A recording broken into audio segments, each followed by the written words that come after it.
오늘은 비영리단체 경영 2장입니다. 2장 페이지 41페이지네요. 1장에서 이제 영도력, 지도력보다는 미션이 중요하다는 얘기를 했단 말이죠. 그렇다고 해서 조직에서 리더십, 영도력, 어떤 지도력이 필요하지 않은 것이 아니죠. 어쨌든 앞에서는 사명과 리더십을 비교했을 때 사명이 더 중요하다는 얘기를 1장에서 했고, 두 번째에서는 그럼에도 불구하고 리더십이 필요한데, 지도력이 필요한데, 특별히 위기 시에 가장 필요한 것이 지도력이다 하는 제목으로 2장을 잡았네요. 2장 위기 시에 가장 필요한 지도력. 이 내용이 굉장히 깁니다. 무려 36페이지라는 긴 글인데 지금부터 하나 좀 살펴보도록 하겠습니다. 처음엔 제목이 없습니다. 제목을 좀 한번 잡아보시자고요. 읽습니다. 금세기에서 가장 성공한 지도자로 윈스턴 처칠을 꼽을 수 있다. 1928년 경, 여기는 경부터 이렇게라고 해야 될 것 같습니다. 1928년 경부터 독일군에게 첩첩이 포위되었던 영국군이 도보 해협에 접해 있던 프랑스의 도시 딩케르크에서 필사적인 철수를 한 1940년에 이르기까지 12년간 처칠은 핵심 인물이기는커녕 아무에게도 인정받지 못하는 존재였다. 그때는 처칠 같은 사람을 필요로 하지 않았기 때문이다. 필요로 하지 않았기 때문일지도 모른다. 이렇게 되어 있죠. 지금 이제 그 위기 시에 가장 필요한 지도력을 말하면서 먼저 처칠 이야기를 꺼내고 있는데요. 결국 이 내용을 보면 1928년부터 해서 1940년까지 그때의 딩케르크 철수라 해서 영화도 나왔던 게 있죠. 독일군이 포위돼서 철수하는 이야기인데, 일단 그때까지는 처칠 같은 사람은 그다지 필요하지 않은지도 모른다.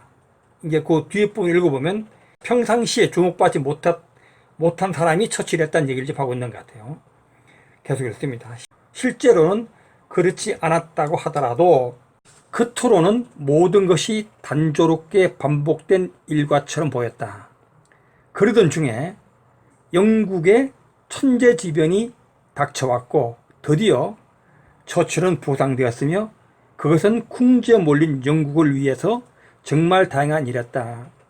그런 어떤 평온한 일반 평시 같은 그때에 갑자기 독일이 폴란드를 침범하면서 세계 2차 대전이 발발하게 됐고, 그런 상황 속에서 이제 위기 시에 처칠이 등장할 때가 됐다는 이런 얘기를 지금 전개하는 것 같습니다. 그 밑에 부분에 다행이냐 불행이냐는 차치하고 어느 조직에서든지 한 가지 확실하게 예측할 수 있는 것은 위기다. 꼭 주목해야 될 것 같아요. 어느 조직이든 간에, 정부 조직이든 영리 기업이든 그다음 비영리 단체든 간에, 어느 조직이든 간에 확실하게 예측할 수 있는 것은 위기다. 어느 조직이든 영원한 조직이었기 때문에 반드시 위기는 있다는 거죠. 그런 의미에서 어느 조직이든 한 가지 확실하게 예측할 수 있는 것은 위기이다. 위기는 언젠가는 반드시 오게 되어 있다. 이 위기에 처해 있을 때 진정한 지도자의 역할이 필요한 것이다. 지금 이제 들었거는 위기 시에 필요한 지도력을 말하기 위해서 지금 이제 위기를, 모든 조직의 위기가 있다. 그리고 그 위기는 필연적으로 오게 되어 있다. 그때 진정한 지도자 역할이 필요하다는 얘기를 하고 있습니다. 42페이지 위에서부터 세 번째 줄입니다. 한 조직의 지도자로서 해야 할 가장 중요한 과제는 위기를 예측하는 것이다. 위기를 예측한다는 말과 위기를 모면한다는 말은 서로 크게 다른 두 가지 의미가 있다. 위기를 예측한다는 말과 위기를 모면한다는 말은 서로 크게 다른 두 가지 의미가 있다고 이야기하네요. 자, 위기가 닥쳐올 때까지 기다리는 것은 이미 직무유기라고 할 수 있다. 역사 속에 보면 이런 경우 많죠. 위기는 분명히 오게 돼 있는데 뭐 본인의 어떤 지도자의 능력 부재든 나라 국가 힘이 약하든 간에 대책이 없었기 때문에 그냥 그 위기가 올 때까지 기다리는, 오히려 뭐 술 먹고 방탕한 짓을 하면서 기다리는 이런 왕들이 좀 있었죠. 그건 이미 직무유기라고 할 수 있다. 진정한 지도자는 자기가 지도하는 조직체가 닥쳐오는 폭풍을 예측하기 하여 위기를 헤쳐나가며 앞으로 한 발 한 발 나아갈 수 있는 역량을 키워야 한다. 자, 이럴 때 생각나는 게 우리나라 이시조선 때 이율곡의 10만 양병설 같은 이런 것이 생각이 나네요.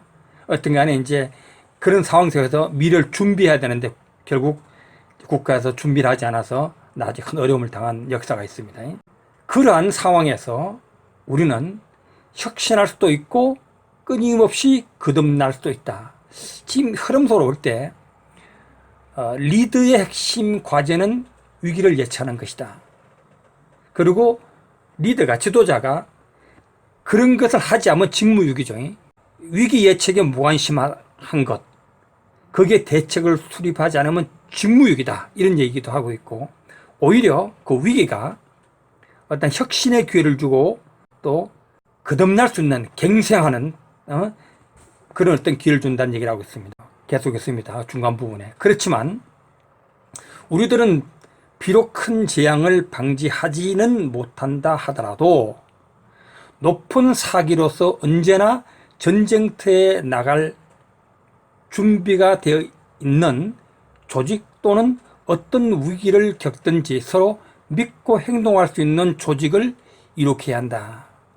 아주 의미 있는 내용이네요. 뭐 인간이란 존재가 좀 한계가 있기 때문에 뭐 자연 재앙도 있고 예상치 못한 큰 이제 천재지변이나 전쟁 같은 것들이 발발하죠. 그런 재앙들이 뭐 우리가 완벽히 막을 수는 없지만 어떤 조직의 리더라면 그 조직이 이제 항상 어떤 전쟁 같은 걸 발발하더라도 나갈 준비가 돼 있고 사기 충천해 있고 또 그런 경우에 서로 믿고 행동할 수 있는 어떤 이런 것을 만드는 것, 이게 이제 지도력의 힘이겠죠.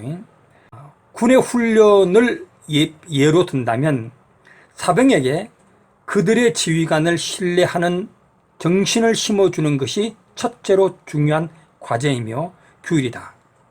그러한 신뢰가 바탕이 되어 있지 않은 상태에서 사병들이 자신들의 목숨을 걸고 싸운다는 것은 있을 수 없는 일이기 때문이다. 정말 이게 중요한 내용 같아요.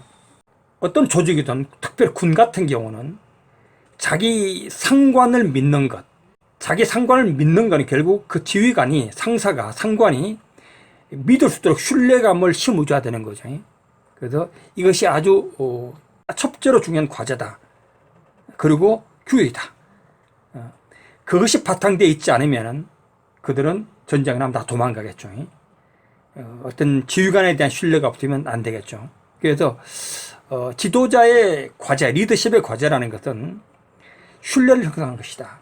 이런 얘기를 지금 하고 있네요. 이 책 말고 드러크의 그 리더십에 관한 어떤 그 글을 보게 되면은 리더십이 뭐냐 할 때 드러크는 뭐 간단히 말하면 첫 번째로 리더십이라는 건 일하는 것이다. 그러니까 결국 리더는 일을 잘하는 거예요. 그 다음에 이제 두 번째로 그 일에 책임을 지는 것이 리더십이다. 이렇게 말하고 세 번째로 신뢰받는 것. 그 일 과정에서 신뢰를 받는 것이다. 이런 말이 이제 생각이 나는데 어쨌든 간에 지도자의 과제는 구성원들 하여금 신뢰를 받게 하는 것, 자신을 신뢰하게 하는 것, 이 굉장히 중요하다. 그리고 여기에서 일에 대한 헌신이 나온다는 얘기를 하고 있는 것 같네요. 자, 지금까지 이 부분은 지금 사실은 지금 읽어보면은, 뭐 짧은 내용인데 제목이 없어요. 제목이 나와 있지 않습니다. 제목을 구태여 좀 이렇게 해본다면, 이렇게 말할 것 같아요.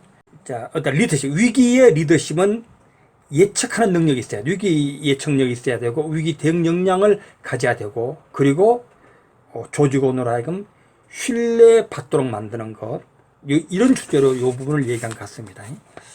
그래서 일단은 지금 이제 리더십 관련해서 위기에 필요한 리더십 관련해서는 이렇게 시작하고 있네요.